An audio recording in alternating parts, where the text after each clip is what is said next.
बच्चों, एक और हिंदी माध्यम के लिए बहुत अच्छा टॉपिक।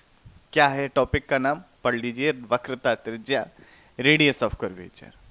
अब ये क्या है वक्रता त्रिज्या? सबसे पहले कहाँ देखी जाती है वक्रता त्रिज्या? आइए समझते हैं।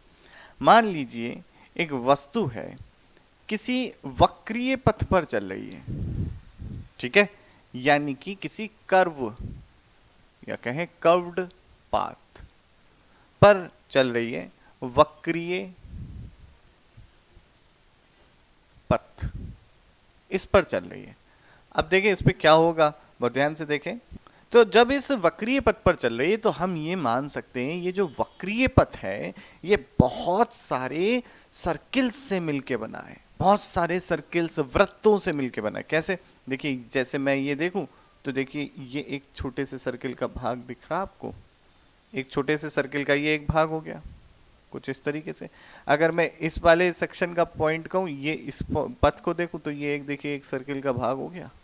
या फिर मैं इस वाले को कहूं तो देखिए ये एक सर्किल का भाग हो गया। कहीं पे भी देखूं, यहां पर देखूं, ये इस बिंदु को देखूं तो ये भी एक सर्किल का बच्चों भाग हो गया, कुछ इस तरीके से। तो हम कह सकते हैं ये वक्रीय पथ ऐसे अनंत वृत्तों से मिलके बना है।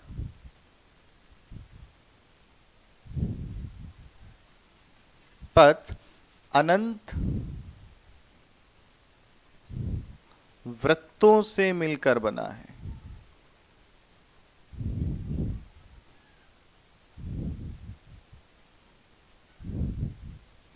तो अब जिस क्षण पर मान लीजिए किसी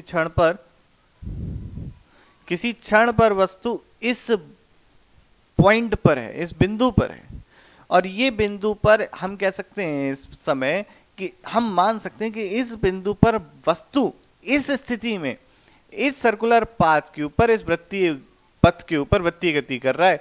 तो इस की हम त्रिज्या निकालना चाहते हैं। हम क्या निकालना चाहते हैं? इसी किसी बिंदु हम इस, जैसे ये सर्किल है तो हम इसकी क्या निकालना चाहते हैं? ये त्रिज्या निकालना चाहते हैं। ये त्रिज्या क्या होगा? अब देखिए, मान लीजिए जो वस्तु है इस समय यहाँ पे गति कर रही है तो ये कैसी होगी? इसकी गति की दिशा ऐसे होगी। तो हम कह सकते हैं कि इस समय, इस क्षण पर जो वस्तु है इस वृत्तीय, जो ये आपका वृत्त है, इस वृत्त के ऊपर वृत्तीय गति कर रही है इस क्षण पर, आगे नहीं, आगे किसी और वृत्त के बिंदु पर ये वृत्तीय गति कर रही होगी, तो हम इस क्षण पर कह सकते हैं। तो इस क्षण पर अगर ये वृत्तीय गति कर रही है तो उस वृत्ताकार पथ की त्रिज्या क्या होगी? वही त्रिज्या कहलाती है आपकी रेडियस ऑफ कर्वेचर। तो देखिए, कुल मिला के हम कह सकते हैं वक्रीय पथ अनंत वृत्तों से मिलकर बना है। तो किसी क्षण पर मान लीजिए वस्तु यहाँ पर है तो हम कह सकते हैं भाई इस क्षण पर वस्तु इस वक्रीय पथ के ऊपर वृत्तीय गति कर रहा है, तो इस वृत्त की त्रिज्या जो होगी वो आपकी कहलाएगी रेडियस ऑफ कर्वेचर, और इसकी हम कैलकुलेशन करना चाहते हैं। मान लीजिए किसी क्षण पर वस्तु जो है P बिंदु पर है, P बिंदु पर इसका जो वेग है, वेग सदिश v है, और इसकी जो रेडियस ऑफ कर्वेचर है इसे मैं रो कह रहा हूं।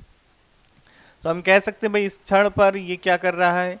ये कर रहा है आपका वृत्तीय गति।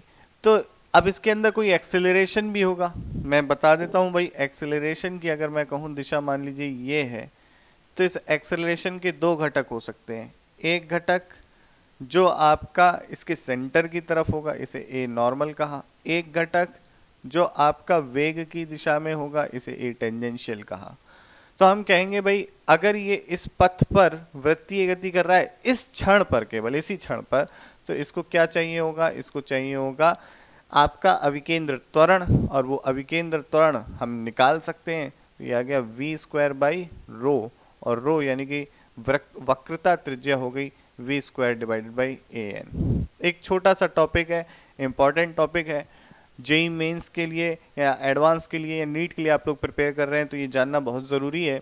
दूसरा तरीका देखो, एक सवाल से समझते हैं कि भाई क्या हो रहा है, तो सवाल से बच्चों जानते हैं कि क्या है।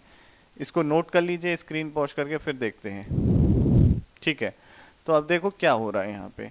जैसे कि एक सवाल है कि एक प्रोजेक्टाइल को हमने, एक प्रोजेक्टाइल लिया, ग्राउंड मतलब एक प्रक्षेप को हमने फेंका, और प्रक्षेप का पथ परवलयाकार है। तो ये कह रहा है कि जब ये अपने अधिकतम ऊंचाई पे है तो इसकी रेडियस ऑफ कर्वेचर क्या होगी, यहाँ पर रेडियस ऑफ कर्वेचर क्या होगी, ये जानना चाहते हैं। तो देखिए इस समय जब ये अधिकतम, मान लीजिए इसको अपने u वेग से फेंका है, ठीक है, और थीटा एंगल बनाते फेंका है, तो देखें जब बच्चों ये ऐसे फेंका है तो देखिए ध्यान से समझिएगा इस बात को, बहुत महत्वपूर्ण बात है कि इसका क्षैतिज जो घटक हो गया u cos थीटा हो गया, ऊर्ध्व जो घटक हो गया u sin थीटा हो गया। ठीक है, मैं इसके वेक्टर की थोड़ी सी लंबाई छोटी कर दे रहा हूँ ताकि आसानी से चीजें दिखती रहें। अब देखिए ये हमें समझ में आ गया। तो जब ये अपनी अधिकतम ऊंचाई पे पहुंचेगा तो इसका ऊर्ध्व घटक शून्य हो जाएगा। हमने प्रक्षेप पे गति में ये पढ़ा है, तो केवल कौन सा घटक बचता है, क्षैतिज घटक। तो क्षैतिज घटक कितना हो गया, u cos थीटा। और ये जो क्षैतिज घटक है आपका, ये क्या होगा, पथ के स्पर्शीय होगा। अब इसके ऊपर जो त्वरण होगा वो गुरुत्व के कारण होगा, वो ठीक नीचे की तरफ लग रहा होगा।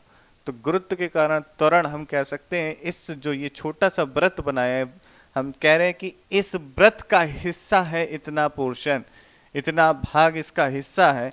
तो आप देखें हम लिख सकते हैं भाई आपका ए नॉर्मल यानी कि अभिकेंद्र बल इस समय गुरुत्वीय त्वरण है। तो हमें निकालनी है रेडियस ऑफ कर्वेचर, तो क्या हो जाएगा, u square cos square theta v square की वैल्यू हो गई और ए एन की वैल्यू हो गई जी। तो एक कॉमन और छोटा सा सवाल है जो पूछ लिया जाता है। रेडियस ऑफ कर्वेचर का दोबारा इस्तेमाल यानी कि वक्रता त्रिज्या का इस्तेमाल आपके सामने एक बार मैग्नेटिज्म में भी आएगा, जब हम चुंबकीय क्षेत्र के अंदर किसी आवेश की गति को समझेंगे, यानी कि हम motion of a charge particle inside a magnetic field हम देखेंगे, अंडर द मैग्नेटिक फील्ड हम देखेंगे, तो फिर से इस वक्रता त्रिज्या का जिक्र किया जाएगा। तो वक्रता त्रिज्या एक छोटा सा ही टॉपिक है बच्चों, पर ये हमारे और कंसेप्ट को स्ट्रॉन्ग करता है। कहीं ना कहीं बार बार इसका पूछ लिया जाता है सवाल, तो जरूर अच्छे से याद रखें कि क्या है वक्रता त्रिज्या, किस तरीके से सवाल है। सवालों के लिए हम प्रैक्टिस करेंगे, तो प्रैक्टिस वाली वीडियो जरूर देखिएगा, तो उसमें आपको मिल जाएंगे क्वेश्चंस वक्रता त्रिज्या के ऊपर आधारित। ठीक है, तो अभी नोट करें, मैं चलता हूँ, नेक्स्ट वीडियो में कुछ और टॉपिक्स लाता हूँ इंटरेस्टिंग से। Bye bye.